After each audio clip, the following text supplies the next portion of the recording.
euh, premier enseignement d'aujourd'hui, qu'est-ce que le chamanisme? On a une idée du chamanisme qui est reliée à la transe, or que le chamanisme est très variable dans les différents endroits du monde. Hein. Donc on va aujourd'hui d'abord commencer par revoir notre vision du chamanisme, parce qu'en fait c'est pas du tout que la transe. Hein. Moi j'ai eu des maîtres qui ne pratiquaient pas de transe induite. S'il y avait un état de conscience modifié, bah, d'abord il est tout le temps là. Et quand le chaman est dans cet état constant, bah, il va pas programmer une induction. Donc je pense à un de mes maîtres importants dans mon cursus mexicain. Euh, il ne disait pas maintenant on commence. C'était là, c'était tout le temps là. Et qu'est-ce qui était tout le temps là? Ça, c'est la question qu'on va se poser. Qui suis-je dans cette expérience que j'ai vécue à chaque fois et que je vis grâce à cette répétition? Hein, ça sert à ça, en fait, de le côtoyer. Le chaman, pour moi, c'est le miroir. Hein, nous sommes miroirs. Et donc, il n'y avait pas de commencement avec un tambour. On commence une cérémonie. Il y avait des enseignements et des expériences. Et pourquoi lui fait comme ça, et puis un Péruvien fait autrement, un Mongol va faire autrement, un Belge va faire autrement, parce que nous sommes tous uniques d'abord, et que nous avons bien sûr tous reçu. C'est là qui est vraiment essentiel, c'est que c'est comme ça, j'ai reçu de ces personnes-là et pas d'autres, et c'est très varié. Ce que j'ai reçu, mais bien sûr, il y a des empreintes plus fortes que d'autres, vu le temps et l'intensité et le parcours vécu avec certains enseignants, entre guillemets, parce que ce qu'il y a l'enseignant, on ne sait pas toujours. Ce qu'on sait, c'est que c'est comme un laboratoire, on dirait chez nous, un endroit où on expérimente ensemble. Et en fait, ce qu'on expérimente, c'est surtout un regard qui est différent de la norme. Donc, qu'est-ce qui différencie qu'on pourrait appeler l'homme de sagesse ou la femme de sagesse, de connaissance, de médecine, chaman, c'est que c'est l'animus, on dirait l'animus chez nous peut-être, je ne sais pas, mais on parle de l'âme, ce qui nous anime, qui est l'endroit qui regarde. Ce n'est pas le concept qui regarde, ce n'est pas le conditionnement qui regarde, on est regardé par ce qui est animé et on regarde ce qui est animé. Donc ça, c'est la première chose que l'on vit. Et quand vous accompagnez en thérapie ou quand vous êtes avec vos proches, observez que ça a déjà changé en vous. Dans ce groupe-ci, bah, vu tout ce qu'on expérimente, votre manière de regarder le monde, votre manière de capter, en fait, c'est surtout de capter la vie, de capter les gens, de capter, absorber, a changé. Et ça, c'est le point de départ. C'est vraiment d'observer que l'œil est différent. En fait, la plupart d'entre nous, on vit avec des pensées sur des pensées, sur des pensées, sur des pensées. Je pense que l'arbre vit. Bah, on ne fait pas une expérience en fait. Et donc, aller jusque dans l'expérience de nous sommes tous cette même énergie, on en a tous envie, parce qu'alors il n'y a plus de césure, il n'y a plus de division. Je me sens être identique à de l'eau. Vous allez me dire, mais elle est tarée, c'est quoi cette histoire? Ben, c'est-à-dire que, ayant été jusqu'à la plus profonde expérience personnelle, ben, je ne suis pas différente de l'eau, de l'arbre, de tout ce qui m'entoure et de vous. Et c'est ces exercices-là qu'on va engranger après. Pour y arriver, on va passer par ce qu'on peut appeler un satsang dans certaines régions du monde. Ce sont des questions-réponses pour venir un peu confronter le monde des pensées avec le je suis. Le je suis, bah, c'est cet espace qui ne pense pas en nous. Et où est-ce qu'il est? Bah, il est partout. On va observer ça après. Donc ça, c'est le premier point, c'est le regard.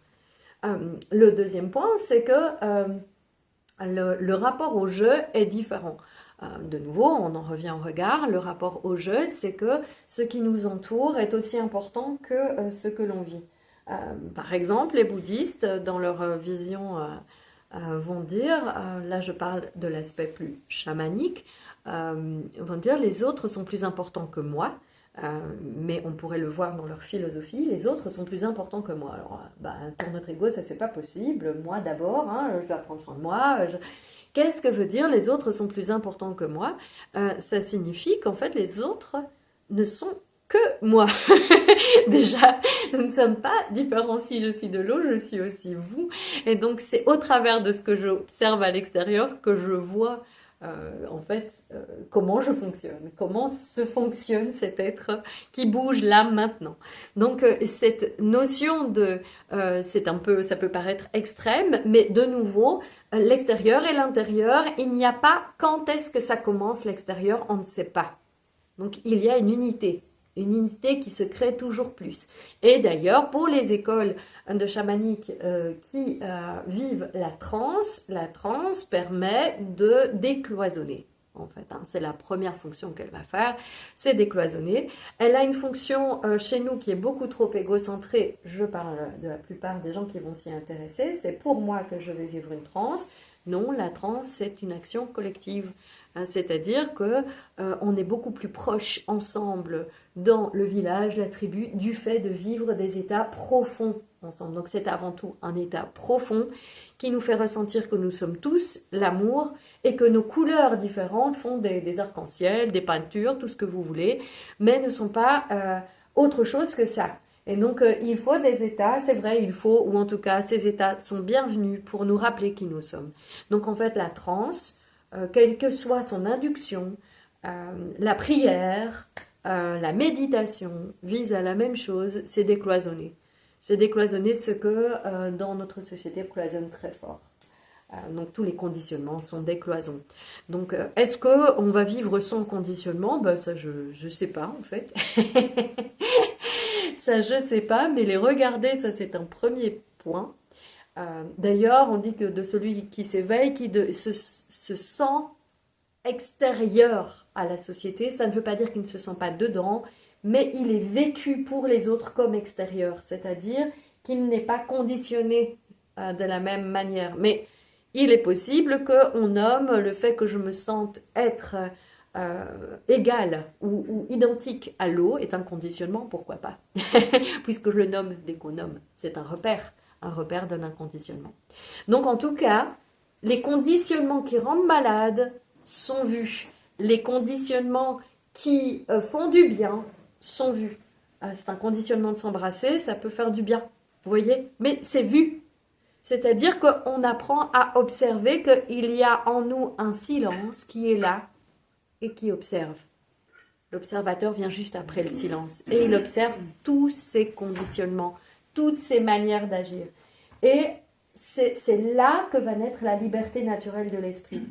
Quand on me dit, Sarah, j'ai 1 heure pour notre conversation, je dis, super, c'est ça la liberté, c'est de danser avec les limites. C'est de danser avec les limites, c'est de danser avec les conditionnements qui sont aussi des limites. Et nécessaires, je pense. Il faut jouer avec ça, ça donne une structure en fait. Hein, quand je dis conditionnement, c'est qu'on est conditionné, c'est là où il y a un problème. Mais le fait de pouvoir structurer fait partie donc de cette voie, c'est-à-dire cette manière de jouer la vie qu'on retrouve dans le chamanisme.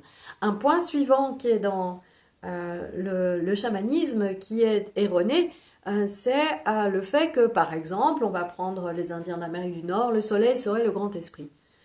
Donc on dit, ils croient que Dieu c'est le grand esprit. Ce n'est pas comme ça que ça va. Et c'est vrai que l'état de méditation et de transe nous amène à cette introspection. Ce sont des archétypes, des représentations. C'est comme si, je vais prendre une pierre. Voilà. Cette pierre a plein de facettes. Et le soleil, c'est une des facettes de ce qui nous relie tous. Et puis, si on prend un animal totem, c'est une autre facette pour montrer la même chose, la pierre. Et donc, je suis une facette, pourquoi pas, et vous êtes une autre facette, une autre personne est une autre facette, et ensemble, en fait, on est un tout. Et donc, on a le choix de ne voir que la facette que nous sommes, ou que le soleil, ou de voir la pierre entière. Et donc, on s'éveille en ayant vu qu'on est tous la pierre entière. Et c'est ça qui est important d'observer, c'est que tout ce que l'on regarde est un angle de vue. Et toutes les sensations sont des angles de vue. Donc ça, c'est un point qui est vraiment essentiel, c'est que tout ce que l'on peut entendre dans ces voies d'expérience au travers de repères qui seraient comme le soleil, la lune, les animaux totems ou autres, en fait, ce sont des expressions du tout. Et c'est vers ça, donc on va expérimenter tout ça. Le point suivant est que les expériences négatives ne sont jamais repoussées. Ça, on le sait, on en a eu, forcément, elles remontent que pour... Donc, tout être, on ne court pas après l'éveil dans le chamanisme. On estime qu'on est tous des êtres éveillés, mais on a oublié. On a juste oublié, on a une grosse amnésie. Et du coup, on est malheureux. C'est surtout ça l'histoire. Le but, c'est pas l'éveil, c'est le bonheur. Et le bonheur qui ne dépend pas de bons moments ou de mauvais moments. Et c'est ça qui est important. Donc, en fait, le bonheur, c'est quand ça circule. Ok, donc quand ça circule dans la vie, quand ça circule dans le corps, et encore au-delà, c'est d'observer que ça ne circule pas et qu'on peut être vraiment dans la lumière de qui nous sommes heureux au travers du fait que ça ne circule pas. Donc, en fait, contrairement à certaines autres manières de regarder la vie, non seulement on ne court pas après un résultat, et ça c'est vraiment très soulageant, il n'y a absolument aucun résultat à obtenir. Quand on me demande Sarah, est-ce que tu as évolué? Je dis non, puisque je ne cherche pas à évoluer. Je n'ai pas envie, moi, de chercher à évoluer. C'est quand même vachement stressant, cette histoire. J'aime me découvrir ce que j'avais oublié de moi, une face que j'ai pas vue, quelqu'un me la montre, je dis « Ah, super, je vois une nouvelle face de ma personne, j'explore une nouvelle dimension de mon être qui faisait un peu dodo ou qui était un peu endormi. » C'est ça. Mais consciente que nous sommes tous ça, j'en suis convaincue, je n'ai pas besoin de chercher à évoluer. Donc, est-ce qu'on progresse? Cette histoire du mental qui veut progresser, je peux l'entendre parce le mental va nous dire qu'on est plus heureux, donc on a progressé. Mais est-ce qu'on progresse? En fait, on ne sait pas. C'est ça qui est intéressant, c'est d'observer en fait que c'est une histoire de reconnaissance. C'est une histoire de reconnaissance. Ah, mais c'était là en fait. Ça alors. Ça a toujours été là. Et j'avais pas vu. C'est surtout ça, je crois, la prise de conscience. Et donc, les expériences négatives ne sont pas des repères. Nos sensations, au début, quand on apprend et que notre ego, il est fort, hein, il veut se protéger, au début, nos sensations, elles sont vues comme des repères. Donc, et pourtant, elles ne le sont pas. Donc, si par exemple, avant d'aller dans une retraite, un stage, j'ai mal au ventre, est-ce que ça veut dire que je ne dois pas y aller? Non, je ne sais pas. La seule réponse que je vais me donner, c'est je ne sais pas. Si je suis en panne de voiture, est-ce que je dois y aller? Je ne sais pas. Je ne sais pas si je dois y aller ou pas y aller. C'est pas ça qui va dépendre du fait que ça va me donner une réponse. Vous comprenez? Et ça, c'est intéressant. Donc, en fait, chaque expérience négative ou positive, en tout cas agréable ou désagréable, va être regardée de manière neutre. Mais le je ne sais pas est la première réponse qu'on peut se donner. En fait, je ne sais pas. C'est là devant moi, j'y vais. Je ne vais pas aller donner un oui ou un non à travers une sensation. Ok? Et ça, c'est un point qui est important, mais qui demande vraiment introspection, parce que là, c'est très réducteur de vous le dire comme ça. Parce que il arrive, en effet, que nous ayons des sensations profondes, que quelque chose n'est pas positif pour nous. Et donc, on va devoir explorer ce que ça veut dire. Qui, en moi, dit non? En fait, c'est ça la question à se poser. Qui, en moi, dit je n'y vais pas? Et qui, en moi, dit j'y vais? Vous avez senti d'ailleurs comme ça a bossé pour certains, hein, pour arriver ici. Qui, en moi, dit oui? C'est pas est-ce que je dis oui? C'est qui le jeu? Et c'est ça qui est intéressant. Parce que si le jeu, c'est ma peur, ok. Et si le jeu, c'est justement ce premier observateur qui commence à avoir un point de vue, là, un peu plus proche de l'ego, c'est autre chose. Et si le jeu, c'est l'amour, vous comprenez, c'est tout à fait autre chose. Donc, je vous invite vraiment à observer qu'on va déconstruire toujours, parce qu'en fait, au final, on est tout nu. Quand je dis ça, vous comprenez, hein. On n'a plus toutes ces personnalités qui protègent l'enceinte de notre être. Et ça, c'est c'est pas qu'il n'y a plus du tout de personnalité, mais ce sont des jeux de rôle. Des jeux de rôle. Et donc, oui, là, on parle de chamanisme. Là, on parle de chamanisme. On parle de reliance. On parle de voir plus grand. Et quelle que soit la manière dont on va explorer, ce sont toujours des jeux. Quand on dit le mot jeu, je parle pas du fait que ce ne soit pas profond. Les enfants, c'est toujours profond leur jeu. Mais ils savent qu'ils jouent un rôle et qu'il y a un jeu et que parfois leur personnage n'est pas agréable et parfois leur personnage est agréable.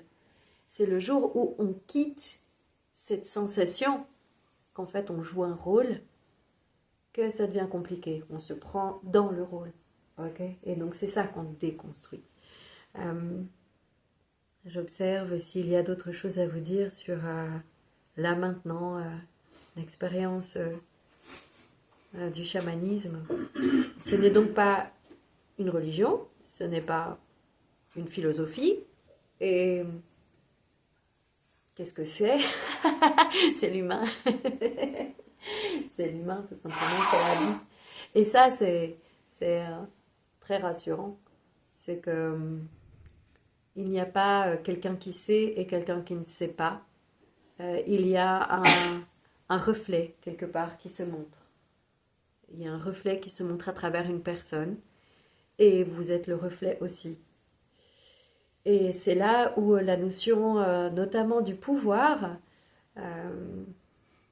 pouvoir c'est je peux, c'est la capacité.